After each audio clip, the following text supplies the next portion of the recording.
सुबह मध्याह्न बच्चों, मैं अशोक कुमार देहरी आपका हिंदी विषयाचार्य आज की कड़ी में आप सबका स्वागत करता हूं। आज हम कक्षा 11वीं विषय हिंदी आरोह भाग 1 के अंतर्गत देखेंगे काव्य की श्रृंखला में पथिक। आइए आज उसकी 5वीं कड़ी पर चर्चा करते हैं। जब गंभीरतम अर्धनिशा में जग को ढक लेता है, अंतरिक्ष की छत पर तारों को छिटका देता है, सस्मित वदन जगत का स्वामी मृदु गति से आता है, तट पर खड़ा गगन गंगा के मधुर गीत गाता है। इसे इस प्रकार से गा सकते हैं। जब गंभीरतम अर्धनिशा में जग को ढक लेता है, अंतरिक्ष की छत पर तारों को छिटका देता है, सस्मित वदन जगत का स्वामी मृदु गति से आता है, तट पर खड़ा गगन गंगा के मधुर गीत गाता है। तो इसका प्रसंग इस प्रकार से होगा कि इस काव्यांश में कवि ने अर्धरात्रि की सुंदरता का वर्णन किया है। जब गंभीरतम अर्धनिशा में जग को ढक लेता है, कहने का अभिप्राय यह है कि जो पथिक अब तक समुद्र के किनारे खड़ा होकर उसकी सुंदरता का गुणगान कर रहा था, अब वह प्रकृति के दूसरे रूप का भी यशोगान कर रहा है। वह कहता है, जब गंभीरतम अर्धनिशा में जग को ढक लेता है, अर्थात जब आधी रात को जगत में चारों ओर घनघोर अंधेरा छा जाता है, तब अंतरिक्ष की छत पर तारों को छिटका देता है, अर्थात अंतरिक्ष की छत पर तारे छिटक जाते हैं। कहने का अभिप्राय, अंधेरा होते ही आकाश में तारे दिखाई देने लगते हैं। सस्मित वदन जगत का स्वामी मृदु गति से आता है। उस समय जगत का स्वामी, संसार का स्वामी, अर्थात इस संसार को चलाने वाला मुस्कुराते हुए धीरे धीरे आता है। सस्मित वदन जगत का स्वामी मृदु गति से आता है, तट पर खड़ा गगन गंगा के मधुर गीत गाता है, अर्थात इस आकाश रूपी गंगा के तट पर खड़ा होकर इसके सौंदर्य के मधुर गीत गाता है। भाव यह है कि रात्रि में भी प्रकृति का सौंदर्य इतना मनोहर दिखाई देता है कि जगत का स्वामी आधी रात को छिप छिपकर आकाश गंगा के सौंदर्य का पान करता है। फिर एक बार देख लीजिए, जो पथिक अब तक समुद्र के किनारे खड़े होकर उसकी सुंदरता का गान कर रहा था, अब वह प्रकृति के दूसरे रूप का यशोगान कर रहा है। वह कहता है कि जब आधी रात को जगत में चारों ओर घनघोर अंधेरा छा जाता है, तब अंतरिक्ष की छत पर तारे छिटक जाते हैं, अर्थात अंधेरा होते ही आकाश में तारे दिखाई देने लगते हैं। उस समय जगत का स्वामी, अर्थात इस संसार को चलाने वाला, मुस्कुराते हुए धीरे धीरे आता है और इस आकाश रूपी गंगा के तट पर खड़ा होकर इसके सौंदर्य के मधुर गीत गाता है। भाव यह है कि रात्रि में भी प्रकृति का सौंदर्य इतना मनोहर दिखाई देता है कि जगत का स्वामी आधी रात को आकर छिप छिप कर आकाश गंगा के सौंदर्य का पान करता है। इसका विशेष अर्धरात्रि के समय के प्राकृतिक सौंदर्य का सुंदर वर्णन किया गया है। काव्यांश में प्रकृति का मानवीकरण किया गया है, अर्थात जब मनुष्य को या प्रकृति को मनुष्य के समान क्रियाकलाप करते हुए बताया जाता है तो मानवीकरण अलंकार होता है।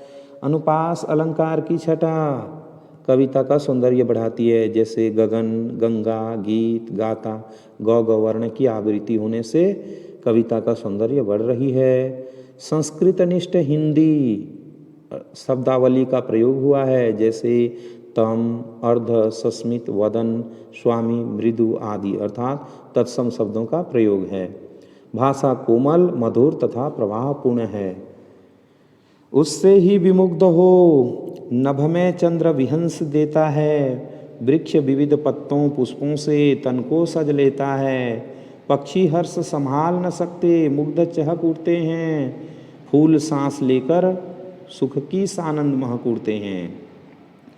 उससे ही विमुग्ध हो नभ में चंद्र विहंस देता है, वृक्ष विविध पत्तों पुष्पों से तन को सज लेता है, पक्षी हर्ष संभाल न सकते, मुग्ध चहक उठते हैं। फूल सांस लेकर सुख की सानंद महक उठते हैं। तो प्रसंग इस काव्य में कवि रात्रि के मनोरम दृश्य का वर्णन कर रहा है। उससे ही विमुग्ध हो नभ में चंद्र विहंस देता है। रात के समय आकाश गंगा के जगमग सौंदर्य को देखकर आकाश में चंद्रमा, चंद्र अर्थात चंद्रमा प्रसन्न हो उठता है, विहंस देता है तथा वह हंसकर खिल उठता है। आशय यह है कि चंद्रमा का खिलना भी मानव प्रकृति की प्रेम लीला से मुग्ध होना है। वृक्ष विविध पत्तों पुष्पों से तन को सज लेता है। कहने का अभिप्राय, इस प्रेम लीला को देखकर विविध वृक्ष तरह तरह के पत्तों और पुष्पों से अपने तन को सजाकर खड़े हो जाते हैं। पक्षी हर्ष संभाल न सकते, पक्षीगण भी अपनी खुशी संभाल नहीं पाते। मुग्ध चहक उठते हैं, वे मुग्ध होकर के प्रसन्न होकर के चहक उठते हैं। फूल सांस लेकर सुख की सानंद महक उठते हैं, फूल भी सुख की सांस लेते हैं और आनंद पूर्वक महक उठते हैं। रात के समय आकाश गंगा के जगमग सौंदर्य को देखकर आकाश में चंद्रमा प्रसन्न हो उठता है तथा वह हंसकर खिल उठता है। आशय यह है कि चंद्रमा का खिलना भी मानव प्रकृति की प्रेम लीला से मुग्ध होना है। यहाँ तक कि इस प्रेम लीला को देखकर विविध वृक्ष तरह तरह के पत्तों और फूलों से अपने तन को सजाकर खड़े हो जाते हैं। पक्षीगण भी अपनी खुशी संभाल नहीं पाते, वे मुग्ध होकर चहक उठते हैं। फूल भी सुख की सांस लेते हैं और आनंद पूर्वक महक उठते हैं। इसका विशेष प्रकृति का मानवीकरण मनोरम बन पड़ा है, जैसे चांद का हंसना, वृक्षों का सजना, फूलों का सांस लेना। भाषा तत्सम शब्दों से युक्त खड़ी बोली है जो मधुर एवं प्रभावपूर्ण है। कवि की कल्पना शक्ति मुग्धकारी है। वृक्ष विविध पत्तों पुष्पों से में अनुप्रास अलंकार है। अगला, वन उपवन गिरिशान कुंज में मेघ बरस पड़ते हैं, मेरा आत्म प्रलय होता है, नयन नीर झड़ते हैं। पढ़ो लहर तट तृण तरु गिरिनभ किरण जलद पर प्यारी, लिखी हुई यह मधुर कहानी विश्व विमोहनहारी। वन उपवन गिरिशान कुंज में मेघ बरस पड़ते हैं, मेरा आत्म प्रलय होता है, नयन नीर झड़ते हैं। पढ़ो लहर तट तृण तरु गिरिनभ किरण जलद पर प्यारी, लिखी हुई यह मधुर कहानी विश्व विमोहनहारी। अर्थात प्रसंग पथिक समुद्र के किनारे खड़ा होकर प्रकृति के प्रत्येक रूप के सौंदर्य की अनुभूति करता है। व्याख्या, वन उपवन गिरिशान कुंज में मेघ बरस पड़ते हैं। वन अर्थात जंगल, उपवन बगीचा, गिरी पर्वत, सानु अर्थात समतल भूमि और कुंज माने होता है लता एवं झाड़ियों से घिरा हुआ स्थान।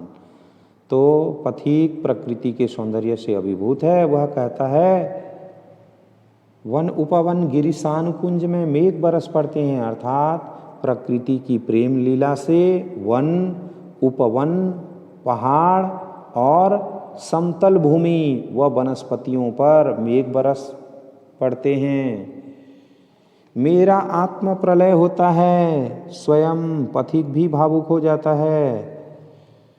नैन नीर झड़ते हैं और उसकी आँखों से आंसू बहने लगते हैं।